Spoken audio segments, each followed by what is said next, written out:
Welcome to Cyber909, your source for wit and wisdom in cybersecurity and beyond.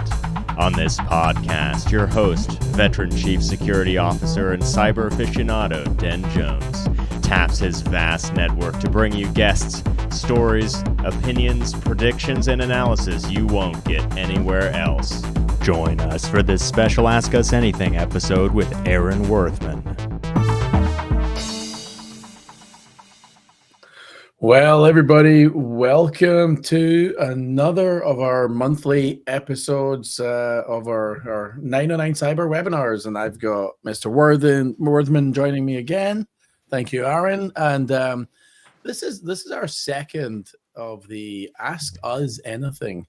And I'd like to prefix that with not anything, really. But let's keep it cyber leadership. And I realize my cake baking questions and answers and Aaron's astronaut skills, we're not quite there yet. So, Mr. Wurthman, why don't we just jump in and you just start with the whole, why don't you introduce yourself for anyone who doesn't know you, and then we can jump from there. Aaron Wurthman, advisory CISO here at 909 Cyber, career CISO and career CIO. And then quick plug for part one of this series, right? So go back to November of Ask Us Anything, and if your question wasn't asked in this podcast today, it may have been asked in November. So please go back and watch that one. Yeah, and if you go to the podcast website, I think we released that as the podcast episode 9. Yeah. Yes, that's correct. Yeah, because apparently we thought that'd be cool because of our 909 reference, I guess. We just like doing that, Yeah. We launched our podcast on September 9th, 9/9. Yeah. Or 909 day. We're very clever, Den. We creative. We tell ourselves that. creative thinking.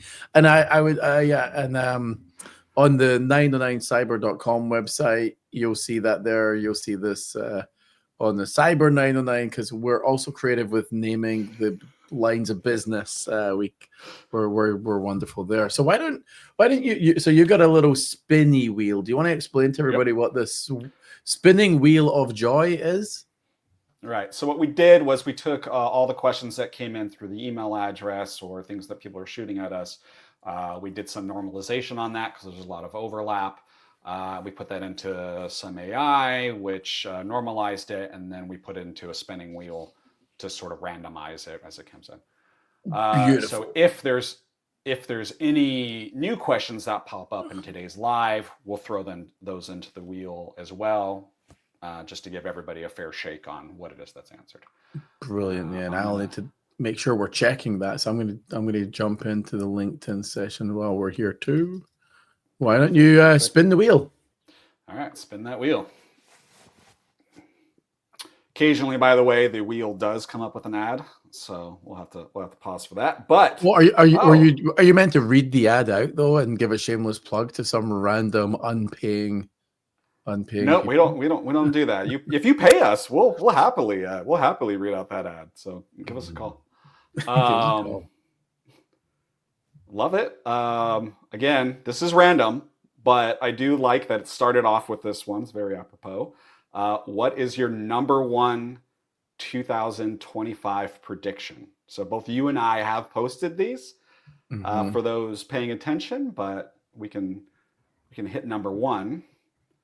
Do you want me to go first, or do you want to go first? I think we probably have the same one, so we can just riff off one another, but go ahead. Okay, so AI obviously is it's funny, right? So the last couple of years, Zero Trust got all the fame and glory, and then last year the AI bandwagon started to roll down that hill real fast. And I would think that I was at a conference a couple of years ago in a CDW in Toronto, and I said there that one of the big AI players is going to be hacked within 2 years. So now we're on the second year. So I'm going to stick with that one. I think this year you're going to see a breach in the news of one of these AI players, and everybody that marvelously shares their company's intellectual property up in these AI platforms, I think some shit's going to hit that fan. Yep. And I'm going to stick with AI. I'm going to take a different approach, and I'm going to say that as defenders, we now have to have AI as a defense mechanism in order to keep pace with the attackers, because the attackers are obviously using AI. There's plenty of free AI tools out there for attackers. And so as a defender, we now must use AI as a defensive tool. And I think that trend is really going to come to fruition this year. Perfect. Go for it. What's and yeah, folks, if you're watching live, I see some people watching live. Feel free to throw some questions in the chat window. We're here. Another great question. Love this question. One of my favorite topics as well. What metrics should managers use to measure the effectiveness of a security program? I want me to start that one. I'll start that one. Yeah, I'll put a little thought in. So metrics are my absolute favorite topic, because I am a believer that absolutely everybody in the company should have a metric assigned to them, at least one metric assigned to them in particular, from which their role is measured. And then on top of that, every system, every program, every initiative should also have a metric, and then every effort should have a metric, right? That just being a results-based company or a results-based culture lets you know how it is you can improve, and how it is that the health of what it is that you're doing. With that being said, I'm not entirely sure what this question is getting at. It says manager. I don't know if that means people. I don't know if that means program. I'm not entirely sure. So I'm going to go with security program. And I'm going to go with early stages of security program. So I think when you're at the early stages of a security program, you're measuring two things. You're measuring, do you know all the assets that you're protecting? Do you have a clear understanding of those assets? Those assets assets are obviously people.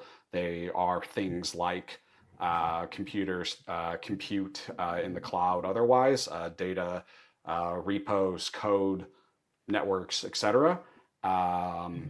And then the ability to respond and recover, and the time it takes for you to do those things. So those measurements and those metrics at the beginning, I think, are key. And then as the program starts to mature, you start to work towards the ability to detect an adversary that may be in the environment.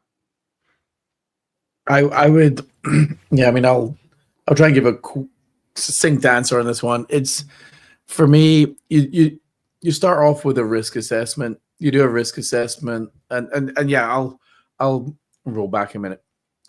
I will answer this in the context of, I'm a CISO. I've maybe just started the role as a CISO. I have been a CISO many times before, and I need to basically level set and get grounded on what it is the company needs to protect. So as you said, know what you have, but for me, it'll start with, we're going to understand the business. We're going to do a risk assessment against the business and what's important to that business. And then we're going to look at the gaps, and then we're going to understand and put together a roadmap to remediate or reduce the risk. And then we're going to measure our progress against that remediation. And I think for me personally, that's an exercise that you do ideally once a year or every 6 months. and then some, and the reporting of the progress is obviously more of a weekly, monthly, quarterly situation, and ideally something that you're reading out to the board quarterly, or depending on your company, whenever makes sense. You know what? That's actually a great segue into this next question here. What insights can you share about bridging communication gaps between technical teams and the executive suite? Oh, I like this one. I like this one for a couple of reasons. One is in IT and security, I think the industry being full of technical wizards and geniuses, communication and marketing is sometimes not the strongest suit there. Mm-hmm. So I look at it like you've got to figure out, first of all, who your audience is. Mm-hmm. Communicating to. Communication in general is always an audience thing. So with that in mind, understand who the executives are and their background and their acumen, their technical acumen. Understand what motivates and drives or concerns them. And then make sure, in some cases, I had a previous leader who's reporting to the board, and rather than reporting dashboards, it was a one-page document, and literally it had bullet points and narrative to say this is what the risk is, this is how we've been addressing it, this is what's remaining, and a little traffic light of is it going good or bad or indifferent. And I think from a communication perspective, you've got to understand some people don't, they're not risk, they're not security, they're not, they're not that kind of background. But you do get more and more board members or executives that have been around the block, and they've been in situations where the company they were at has been breached. So I think more and more people now understand what a breach is like, and they have that concern about being breached, and therefore they're more attuned to the security conversation. So it really depends whether you're twisting this as a how we benefit the business, as in can we drive revenue, or could it be a we're going to help reduce risk while not impacting the revenue situation? Yeah, I really like what you said there. Neil deGrasse Tyson has a little phrase that I like too, which is meet the audience where they're at. Otherwise, you're lecturing to them, and nobody likes to be lectured to. And that really resonated with me during That's one of these brilliant. master classes that I took. The other thing that I like to remind technical folks, as it is that they're as is that they're coming up, maybe they're coming into an executive path or whatever it is to say less. It's something that I struggle with.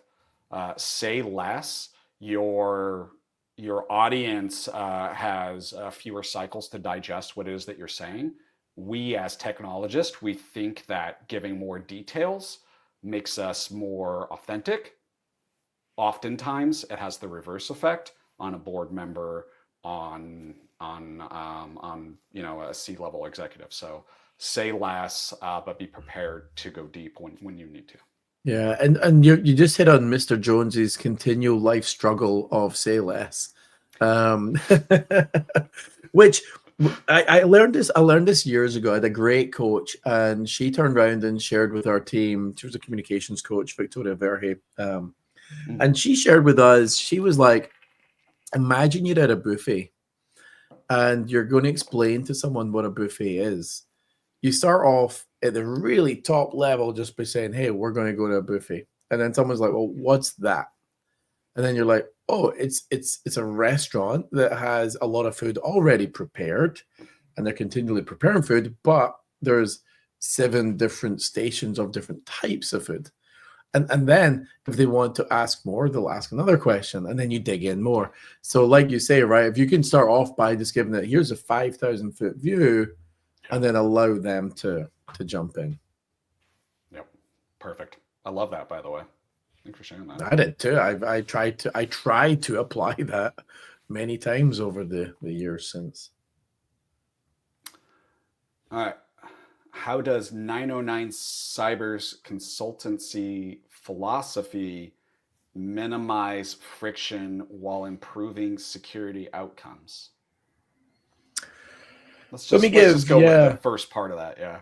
How do we minimize? Yeah, go ahead.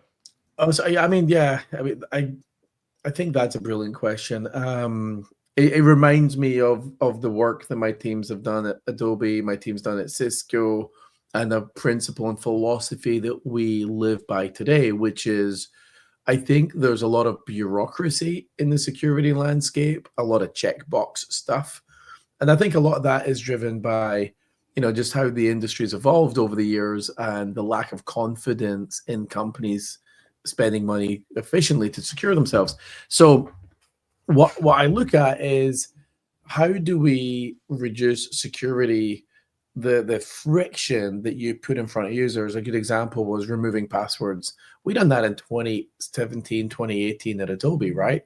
So replacing passwords with certs. You do a posture check on a device and the user, and if the posture check's good, so that whole zero trust principle for us, we got into that in 2017, and I've been involved in that ever since. And the reality is depending on how you apply these things, you have the ability to make security more of a background thing.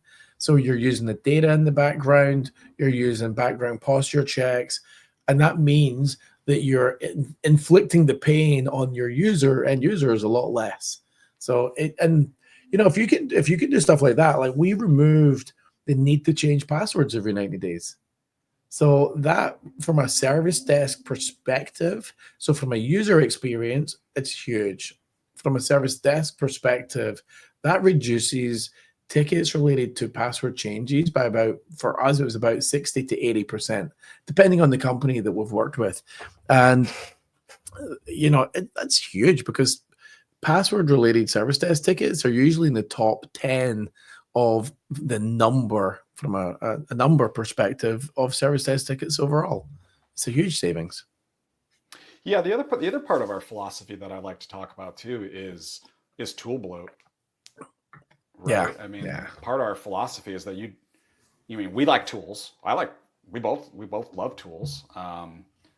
But you don't need every tool under the sun, and I don't think any security team enjoys having every tool.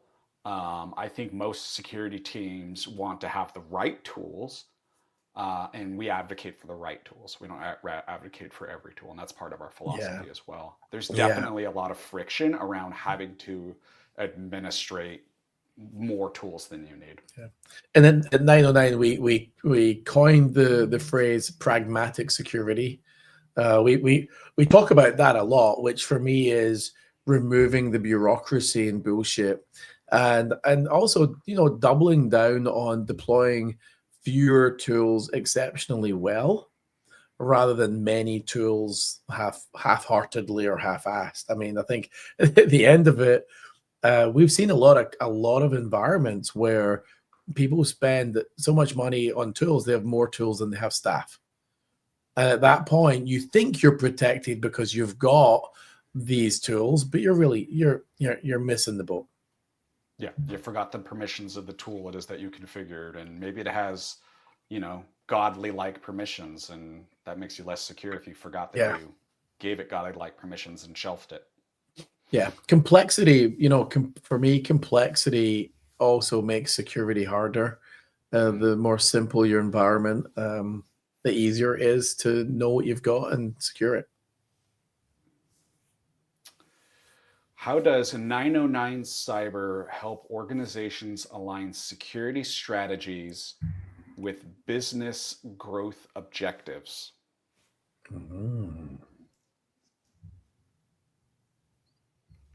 That's an interesting one.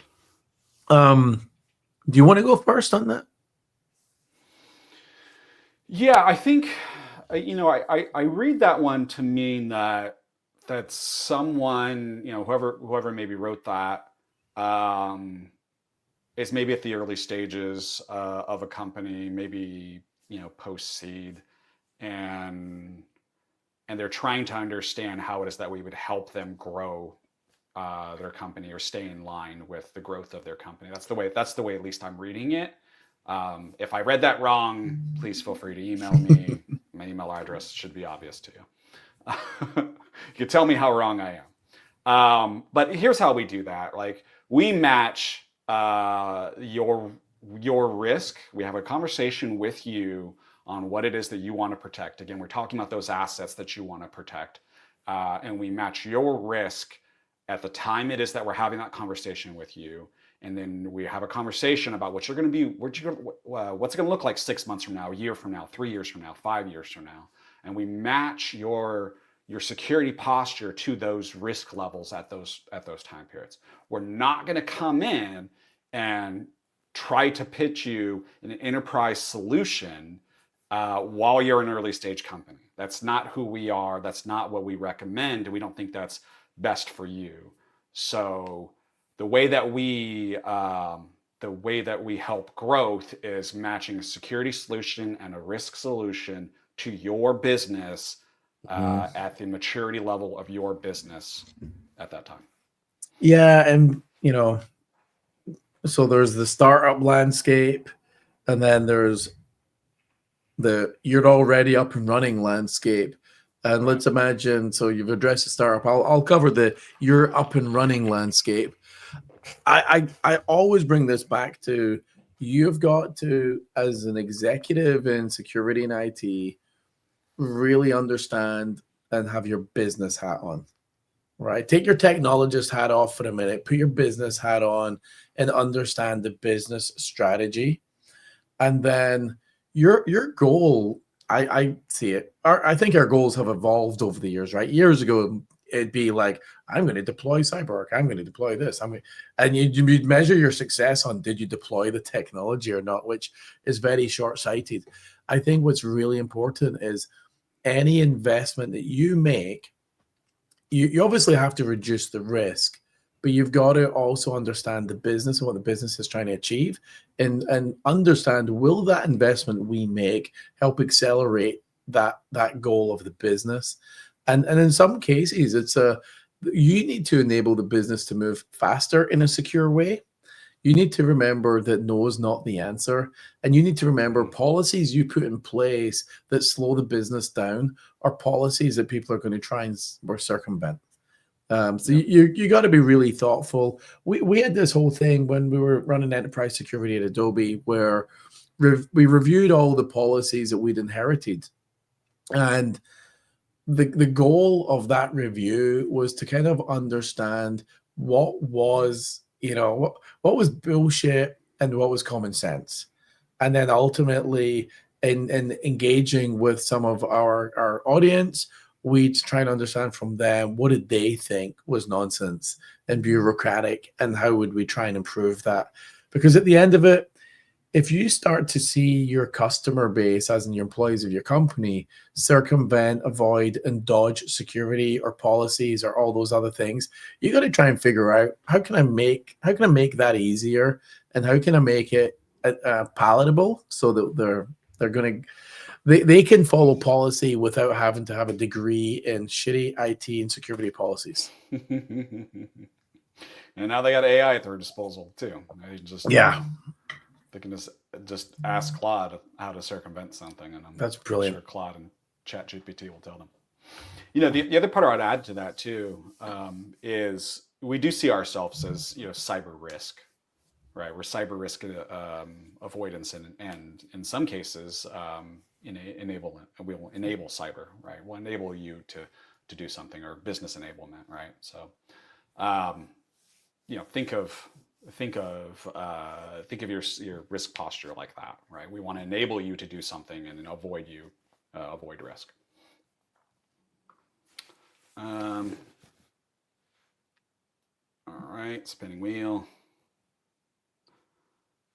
What are some emerging trends in cybersecurity that peers in similar roles should be prepared for? This is a layup for AI, if ever I heard one. Well, I'll jump on the zero trust bandwagon to allow you to jump on the AI bandwagon, just so that it's not all AI. I still come across people struggling to deploy two-factor authentication, right? Or deploy it broadly. And that just reminds me that, some companies, some peers of ours, they're still way behind in the sense of their company's culture, the acceptance and tolerance for more advanced, and which MFA is no longer an advanced thing. For me, it's table stakes. But I think when I think of something like zero trust, I really believe there's still many years of people being able to push out a zero trust type architecture. I'm a firm believer, and a shameless plug for, we're about to publish one of our case studies, but I'm a firm believer in the fact that when you take something like a zero trust architecture, you get to overlay again your business problems, your business strategies, and then determine what from that architecture makes sense based on your resources, based on your current investments, based on the direction you're going. So I look at ZT as being something that still has a lot of runway. So yeah, but let's overlay some AI on that, shall we?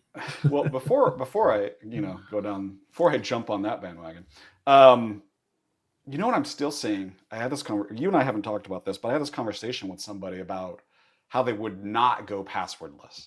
They just absolutely refuse to go passwordless, did not believe in the concept. And like, I wouldn't even consider passwordless to be an emerging technology at this point, just like you wouldn't consider 2FA to be an emerging technology at this point. I hope the person that I had this conversation with does take a look at our case studies that you're working on right now, because you did it, your team did it back at Adobe, right? Like, these things can be done, and I mean, we're not approaching the 10-year mark from which you did it, but we're not far off from the 10-year mark. Yeah. Shit, you know what it is that you did them. Man, I had this conversation with someone just the other week. So at Adobe 2017, we started that journey. I was at Cisco in 2020, and our enterprise security team there, 100,000 people, passwordless. And then when I was at Banyan as the CSO there, we had many customers deploying Banyan technology, which instantly brought you passwordless. And that, I mean, Adobe became a customer of Banyan in 2019. So they had passwordless back in 2019 before Okta and Duo and Microsoft and all those guys were pushing that to their clients. So passwordless has been around for quite a while. And yeah, I'm over 6 or 7 years on this shit. I mean, man, it feels like I've been talking about it for a long time. Yeah. So now I'll jump on the AI bandwagon. So, please. Earlier this week, I was meeting with someone who still hadn't opened up ChatGPT. I don't want to call them out in particular. They're not alone. There are some folks that just don't. They're in there on a regular basis. They either don't have the time or don't see the value. And what I'd say to everybody is this: we're now at the point where AI is going to start taking our jobs, and by that I mean either you're using it as a tool to make your own efficiency better, stronger, faster, or you're going to be using it as a tool to make your tools better, stronger, faster. We're going to start using AI to see whether or not our permissions are correct. We're going to start using AI to make sure our firewall rules are correct, our ACLs are correct, and so on and so on and so on. If you're not doing that already, and many are, like a lot of people are already using tools in that way. This year, I think things are, the heat's really going to turn up on the folks that aren't. So if you're not doing those things already, take a few minutes. YouTube's readily at your readily available for you to learn. ChatGPT's got a free tier, Claude's got a free tier. They all have free tiers. Go get in there, mess around with it a little bit. And even the paid subscriptions are pretty basic entry level. I mean, I don't want to pick on the platform for which we are doing this live, but I pay more to LinkedIn than I do to either one of those two AI platforms, right? Yeah. Yeah. All right, let me make sure I think I deleted that question. So for those who didn't watch part one, I have a bad habit of not deleting the question out of the spinner, and then we get asked the question twice. We'll see. We'll see whether or not I remember to delete that one. Spinning. Can you share some examples of how 909 Cyber's approach has transformed organizations without increasing complexity? Yeah, I think this is very similar to that previous question, to be honest with you. Yeah, I was going to say, I think we covered something along that line of eliminating passwords and reducing service desk tickets. And what we didn't add, though, eliminating the need for VPN, reducing network segments. We published, actually, I linked to on our website a blog post that I wrote while I was at Banyan about turning your office network into a guest network, which is part of the fight to eliminate lateral movement. So I think there's things like that we've helped our clients simplify, and it's really, there's two things, right? There's simplify the experience for the users. And then there's simplify the back end and the cost of operation and the complexity, which will help you reduce risk. The funny joke I always had, and maybe it's not a joke because it's too much reality, is if you've got firewall rules and VPN rules and ACLs and stuff, these things historically have been IP tables. So when you're looking at an IP table, and you're trying to understand what users groups have access to what apps, that's a gnarly thing to figure out. And then ChatGPT, my friend. But then you're going to upload all your company's shit into ChatGPT. So what can go wrong? Well, come back to the someone's going to get breached this year if it's them, if that prediction comes right.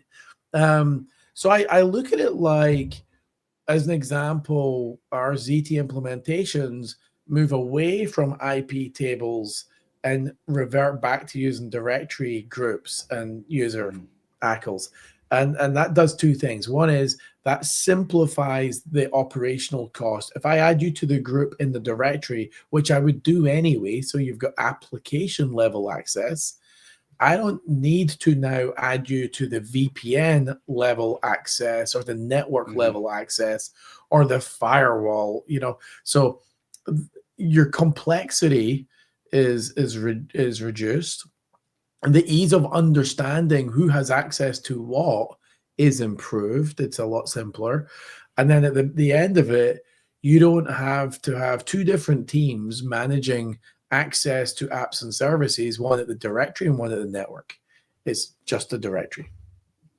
Yeah, the other thing I would add to that, there's all those technical controls, love all that, love network isolation, network segmentation, especially using a guest network for that. Brilliant. The other thing I would add to that is rescoping your compliance requirements. We've had some success with that. So not everybody needs all the controls in, say, a SOC 2 or an ISO 27001.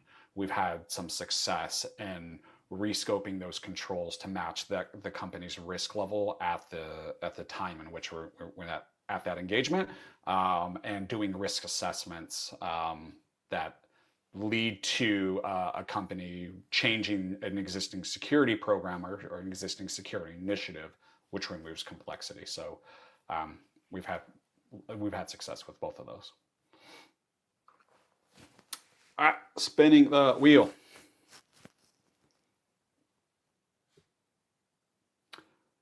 Oh, this is an experience question. Love this one. How does your experience working with startups and Fortune 50 companies influence your approach to supporting early stage ventures? Why don't you start with that one? Yeah, so let me make sure I delete this question first. Actually, I'll come back and I'll remember to delete it this time. I promise, everybody. All right. So I actually started my career at startups, and I had worked probably, I don't know, half a dozen before I had worked at any Fortune 50 company, maybe more, maybe a dozen before I worked at any Fortune 50. So for me, it's a little bit in reverse. And so I had learned quick and nimble ways of doing things before I had the Fortune 50 experience. So the Fortune 50 experience, what it taught me was that the stakes can be bigger. It taught me that there are more things to protect. It taught me that scale is important, that you are going to eventually get to this level. So you need policies and procedures in place. You need policies and procedures that match the maturity level that you're at when you're there. Agreed. You don't need to overly develop those at a startup. I'm not advocating for that, but I'm just saying that you need to match them for the maturity level that you're at. There is value in policies and procedures and the way of doing things. I just mean to say that you need to match them for the stage of the company. That's what Fortune 50 taught me, and I had already developed that in my startup career because we were doing SOX and going be IPO at some of the startups. But what I carried with me from Fortune 50 back to startups, because I've flip-flopped back and forth, is that discipline. Yeah, I'm the opposite. I've spent most of my career at larger companies, from manufacturing with production environments to banks and then software. The bureaucracy in a larger company, I think, is outstandingly annoying sometimes. So I always like to run my organizations like a startup. Like we would a mini startup within. And the most important thing was, how do we build credibility regardless of the size of the company? So regardless of the size, you still need to execute. You want to execute quick. You want to measure your deployment of things and the business seeing value in those deployments in days and weeks, not months or years. And when I say months and years, obviously, you do something. I had this joke, right? I don't know if anyone finds it funny. Netflix did not call me for the special yet, so clearly it's not the best joke. But I like to get involved in projects that are shorter than it takes to make a baby. And I'm talking about a human baby. And the 9-month thing, and someone then said, yeah, it's not the making part, it's the growing part, right? So the 9-month thing is important. And here's why. Because when you're in a larger company, and this really more applies to large companies, when you're in a large company dynamic, you're trying to convince those around you, the executives, on your funding, and give them confidence in your ability to deliver what they're already funding, the strategies that you've already put in place. If you take longer than 9 months, assuming that you start that endeavor when you get your money and your funding, you need to be done within 3 or 6 months of the sprints that you talked about. So you build the credibility up. So when you go and ask for additional funding or funding for another initiative, that you've got the credibility that you can deploy something. If your project takes more than 9 months, the likelihood is you miss the next funding cycle. So you're going to get to the year-end planning and you'll not have finished the thing that you started at the beginning of the year. So how the hell are you going to convince anybody to give you more money? So I wrap it around that joke, but really there's a serious element to this, which is called credibility, execution, and the enablement of the conversation to get more funding for the thing you're doing next. Now, in a startup, You don't have 9 months. And as a startup, your strategy might be an annual strategy, none of this 3 to 5 years nonsense. So you might be sitting there going, we're not worrying too much about strategy. Here's a North Star, but it's all about the business moving fast. How do I enable the business to move fast?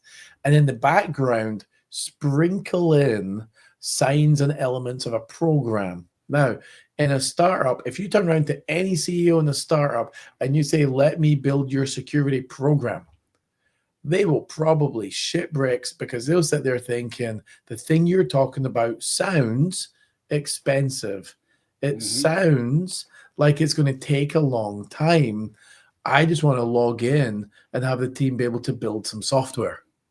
But what you're talking about as a security person gives me the feeling of something which is large and expensive and may not materialize. And so for us, at 909, I again, going back to the pragmatic security approach, is let's not make it a big program. Let's make it something that fits your business where you're at. Perfect. I don't know about perfect, but it is what it is. By the way, I like that you're the one who called Fortune 50 companies bureaucratic, and I did not. Oh, yeah. That's called experience, Mr. Wurthman.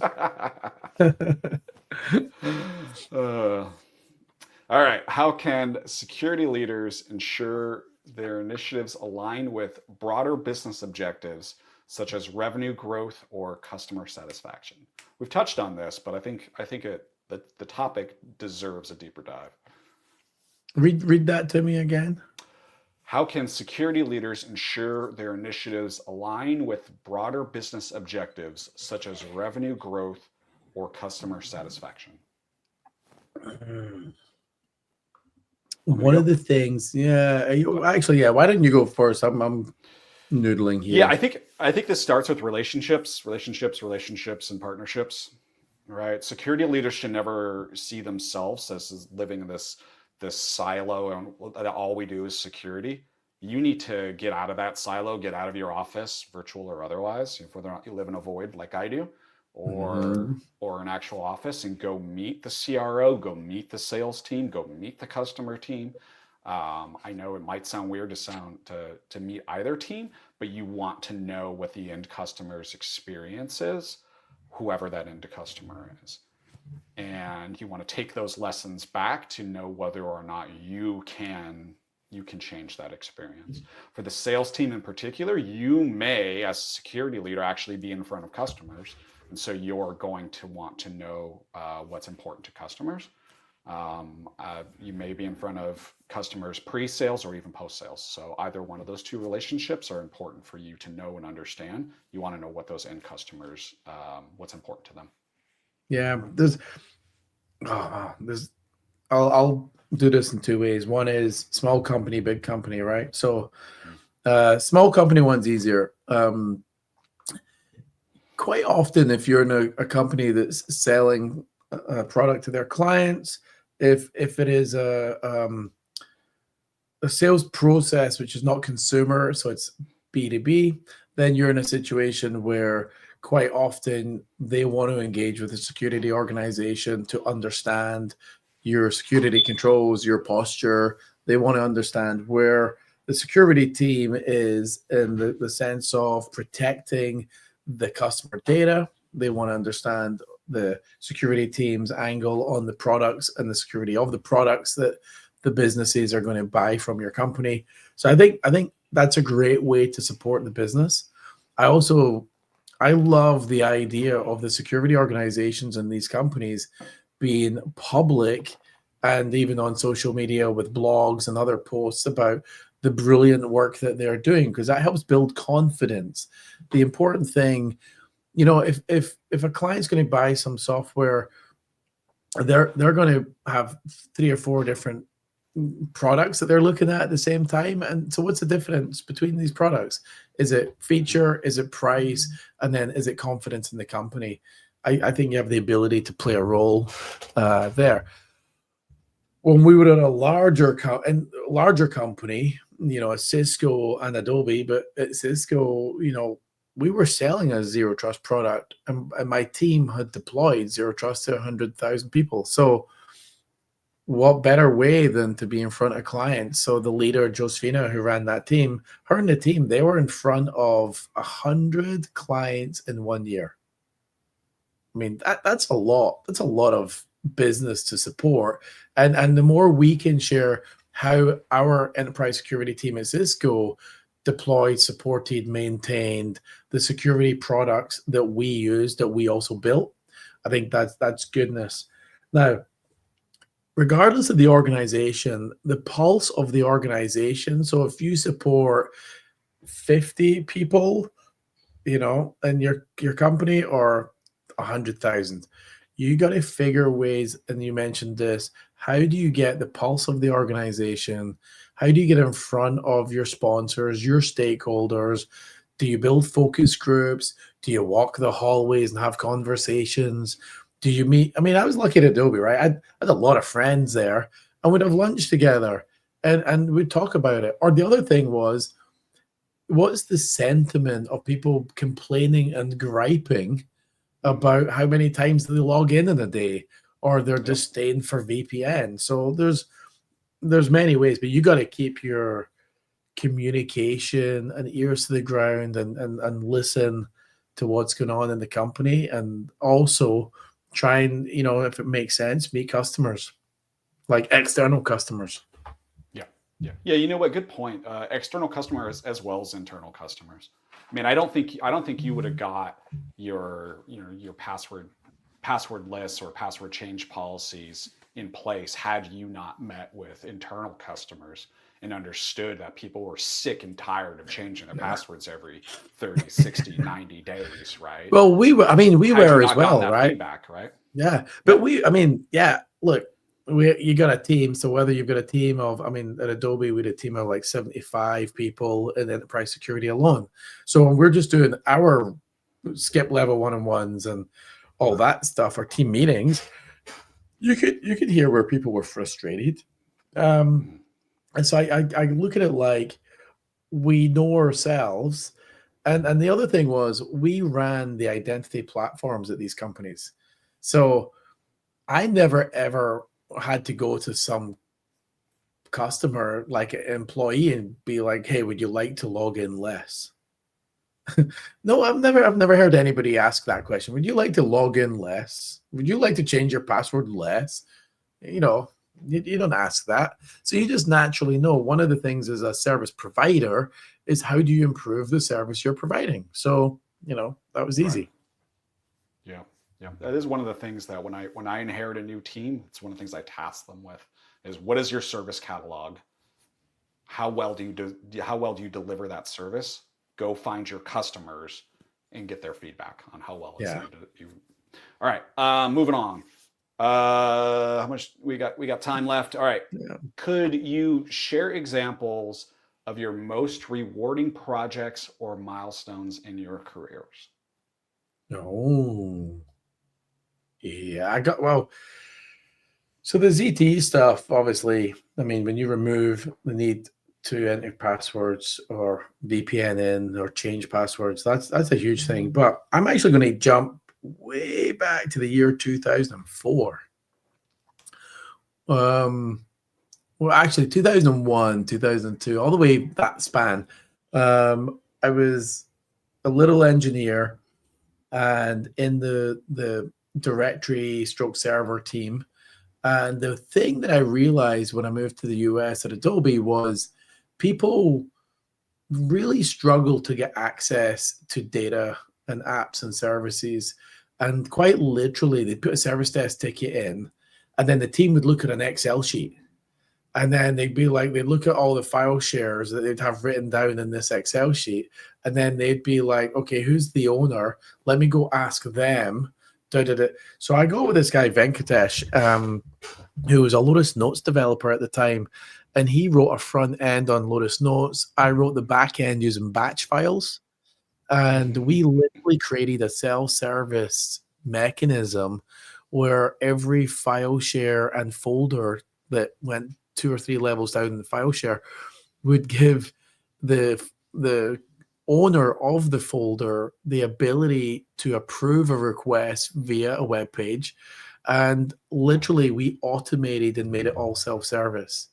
So I think at one point we moved from Lotus Notes to a better, like, professionally built platform.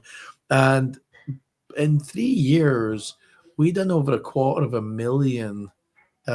We avoided 250,000 tickets in 3 years. Wow. Yeah, and by the time we went to the third generation of that, we called it e-manager, and it would allow you to change your password. It would allow you to get access to file shares.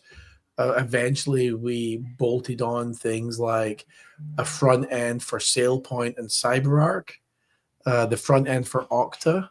I mean, we had all of the front end, and then by I think the fourth or fifth generation, it was all API driven, with the web front end also interacting with the APIs. But then we could go to teams like engineers or whatever. If they wanted to build any apps or publish apps, we could have them self-servingly Okta enable their own applications via API. I mean, it was a simple workflow. So by the time I left Adobe, we had over 2,000 apps on Okta, because it was, and over 70% were all self-service and not within IT. And then, it was a couple of million transactions a month going through this thing. I mean, it was crazy. So for me, that legacy, because they still use that today, and you can't go and buy that off the shelf. Like that for me was brilliant. The ZT stuff obviously has been, I think, groundbreaking as well. But I love that. And here's the thing: when I first started it, people were pissed off because some of the server admins were like, "You're going to work us out of a job." The other thing, the other thing that happened is one of my Scottish friends, a Unix admin at the time, he turned around and he said, "But why are you doing this? Right. Like, people are just going to give you shit for it. Like, some people are thinking you're going to work them out of a job, and then nobody asked you to do it." And I was like, yeah, nobody asked me to do it. But I just knew what we were doing was inefficient as a user experience, when it used to take weeks to give people permissions to file shares. And we cut that down to like minutes, like 20, 30 minutes. Yeah. It was brilliant. I used to have this saying, which was that I'm gonna automate myself out of existence, and just nobody's gonna. When I was an SRE, that's what I would do. I would grab tickets. I had automation. I'd grab the ticket and then just go through a script and fulfill the ticket. And I would just create more and more automation. I would do these things, but obviously I never achieved my goal. I mean, but again, it's the year of AI. Maybe soon. We don't have much time left, so I'll try to make this quick. I'm also gonna pick one from way back, Marketo. Mm-hmm. So at Marketo, we were doing this. We were at this hyper growth period where we were moving our phone system back when people used to put phones on desks. We're moving our phone system, and we were moving away from hosted Exchange into Office 365. And for whatever reason, all the timing for these projects all ended up falling within 1 quarter. So we did all of this against some adversity. We lost a project manager somewhere in between that was organizing all of this. So it fell back to the technical team to actually manage the project. We did all of this. That's not what stands out for me. We did all of that, and then the business actually recognized all of our hard work. So at the next all hands, Phil Fernandez actually invited me on the stage to give rewards to everybody in my team that participated in either one of these 2 projects. So I got to hand out reward plaques as well as RSUs to anybody who participated in those projects. So as you can imagine, 20-something 20-something IT engineers having to get on stage in front of roughly 1,000 people, how nervous they were. Yeah. It was great. I was just taking notes there because I think we should. I don't know what made me think of this in that last conversation, but a webinar on leadership mistakes and lessons learned. Like if you just think of over the years, and we'll maybe grab a couple of our other leader friends to join in that and make it more of a panel. But I think that would be a great one, because like if you think of just that story there, it's like, well, what mistakes? It's like having all these things fly at the same time, having the team under that much pressure all at the same time when you could just simply have staggered it a little bit. It's like, yeah. It's a great nugget for someone who's listening right now. Yeah, absolutely. We got 4 minutes left. You want to try to fit one more in? Yeah, let's squeeze one more in. All right, spinning the wheel. What do we got here?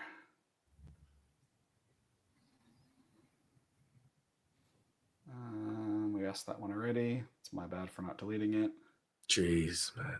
Jeez, you just can't. It was bound to happen. It's bound to happen. You just can't get the quality staff, you know. Jeez.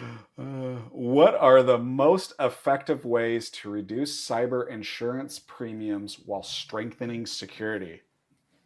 Oh, jeez. You left this one to last, spinny wheel. I mean, we've hit on this throughout this conversation, though. This should not be a surprise to anybody listening. Yeah. I mean, I think, you know, quickly is you've got to get, so first of all, understand the relationship with your cyber insurance companies. I think that's an important piece. And then you want to get to a situation where you can demonstrate, I would say, a few more advanced techniques and things that you've implemented. And you know, I'm not going to say show them you got a SOC 2 and that's going to help reduce your premium. I don't think that does shit these days. Does not. But I think you got to look at what is the insurance companies most concerned about, and then directly address those concerns and demonstrate that you have that covered. Yeah, exactly that. I think you hit the nail on the head too around having a good relationship with your insurance company. If for whatever reason you have an insurance company that doesn't want to have a good relationship, replace them. Yeah. Shop around. Shop around. You can shop around. You should shop around. And then we touched on it already, but identity is big for insurance companies. They want to make sure the right people are logging in, right people and things. So your non-human accounts as well. Make sure that your non-human accounts are being monitored. They want to make sure that those are, and then your time to recover, right? And that you have enough controls in place to be able to recover, because the ransomware is still prevalent in the world, and so those are the big things that insurance companies are going to be looking at. But you should absolutely have a conversation with your particular insurance company. Yeah, excellent. Well, folks, we are definitely up on time. Aaron, thank you for your time and helping curate and take the questions in and throw them in a wheel of spinny fortune. That is brilliant, because that helps me doing any work at all, really. And I don't like to work hard.